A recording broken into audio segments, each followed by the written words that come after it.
Assalamualaikum warahmatullahi wabarakatuh. Selamat pagi anak-anak. Semoga kita sehat selalu.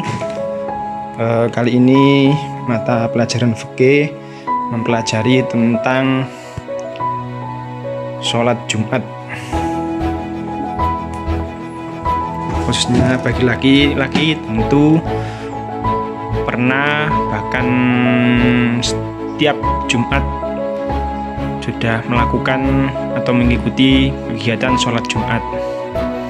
Nah, apa sih sholat Jumat dan seterusnya? Kita mulai yang pertama tentang pengertian. Apa sih sholat Jumat itu? Sholat Jumat adalah aktivitas ibadah sholat wajib yang dilaksanakan secara berjamaah bagi laki-laki muslim setiap hari Jumat yang menggantikan sholat zuhur. Sebagaimana namanya, terdapat dua kata, itu sholat dan Jumat.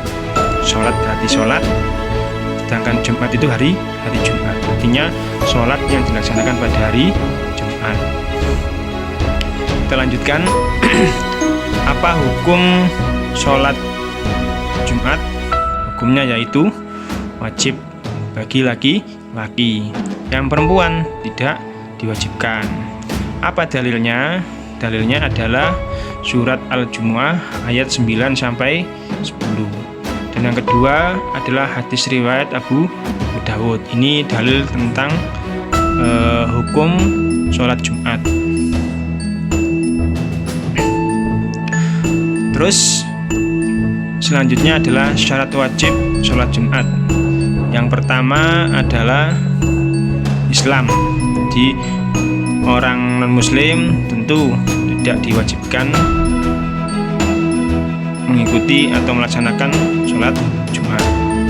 Yang kedua, harus sudah balik.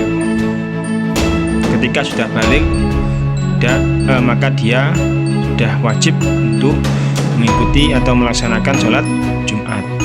Yang ketiga, yang syarat wajibnya adalah harus laki-laki.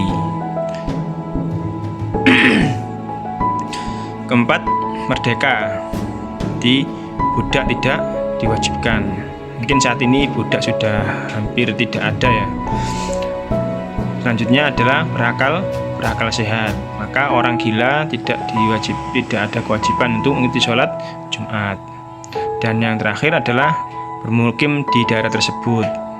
Maka orang yang sedang tidak bermukim di sana, atau katakanlah orang yang sedang bepergian, tidak diwajibkan untuk sholat Jumat.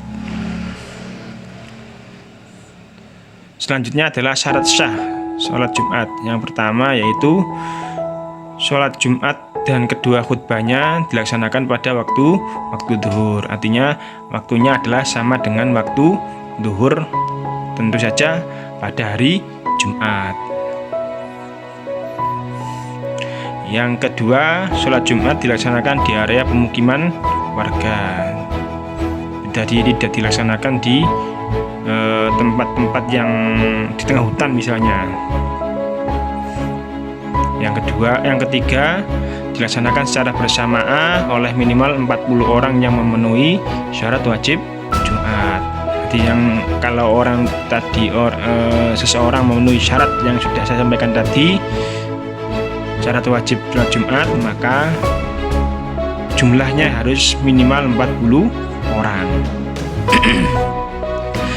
Yang keempat, tidak bersamaan dengan sholat Jumat lain di satu daerah. Jadi ketika dalam satu daerah itu ada lebih dari satu masjid, suatu wilayah tertentu, maka tidak memenuhi syarat. Yang kelima adalah didahului dua khutbah. Jadi sebelum dilakukan sholat Jumat, harus ada dua khutbah dulu. Kita lanjutkan waktu sholat Jumat. Hari apa itu? Yaitu sesuai namanya, yaitu hari Jumat. Waktunya jam berapa atau kapan? Waktunya adalah waktu zuhur sama dengan waktu zuhur, yaitu ketika matahari tergelincir menuju arah tenggelam, ketika bayang-bayang sampai seukuran rendahnya. Itu adalah waktu sholat Jum'ah.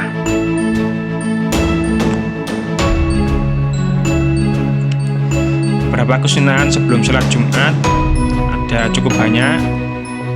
Yang pertama adalah mandi Jumat. Tentu harus dengan niat sesuai mandinya tersebut.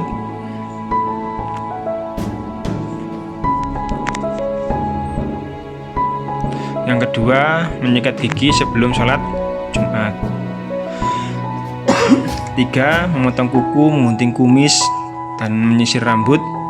Yang keempat, membersihkan kepala.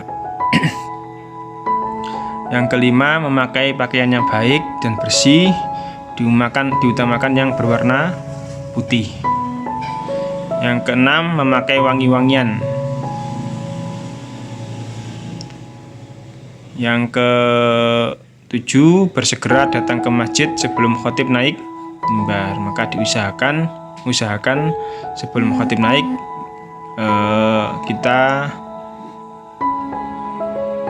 sudah datang. Yang ke-8, sholat sunnah tahiyatul masjid sebelum duduk di masjid. Ketika sebelum duduk kita sebaiknya sholat dulu, yaitu sholat tahiyatul masjid. Selanjutnya membaca Al-Quran, memperbanyak zikir dan doa.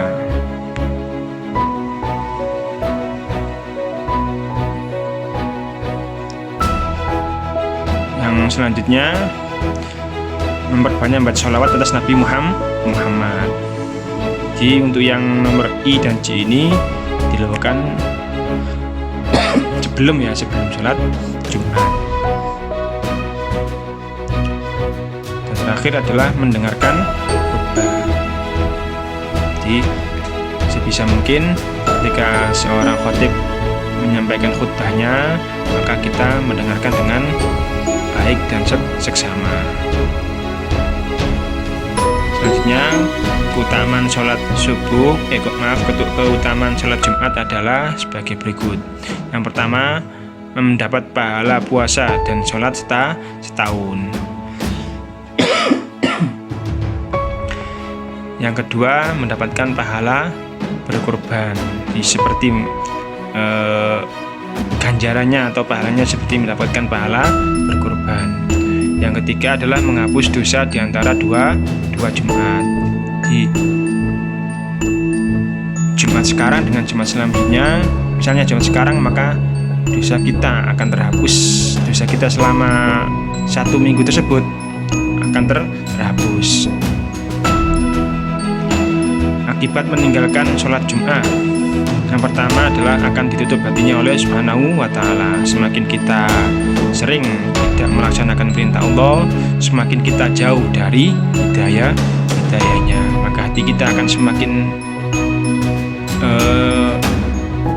tertutup dari hidayah. Yang kedua, ditulis sebagai orang munafik. Oke, demikian anak-anak penjelasan saya tentang sholat Jumat. Semoga dapat dipahami dan dipraktekkan, khususnya bagi siswa laki-laki. Demikian yang bisa saya sampaikan. Wallahul muwaffiq ila aqwamit thoriq. Wassalamualaikum warahmatullahi wabarakatuh.